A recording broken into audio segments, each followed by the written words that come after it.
کیا آپ جانتے ہیں تحقیق یہ کہتی ہے کہ 95% لوگ دوپہر کے وقت ایک اہم فیصلہ لیتے ہیں، اور وہ فیصلہ کیا ہوتا ہے؟ وہ یہ طے کر لیتے ہیں کہ آج کا دن بس ایسے ہی گزار دینا ہے۔ صبح ہم بڑے ارادے کرتے ہیں، نماز پڑھوں گا، کام دل لگا کر کروں گا، کہ گناہوں سے بچوں گا، لیکن جیسے ہی دوپہر ہوتی ہے، تھکن، سستی، موبائل، سوشل میڈیا، اور ہم ہار مان لیتے ہیں۔ کامیاب لوگ تھکن میں بھی ہمت نہیں ہار چھوڑتے، وہ دوپہر کو نیا آغاز بنا لیتے ہیں۔ اختتام نہیں، اب فیصلہ آپ کے ہاتھ میں ہے۔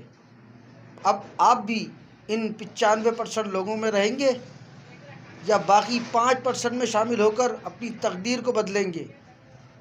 آج ابھی اسی وقت نیت بدل لیں۔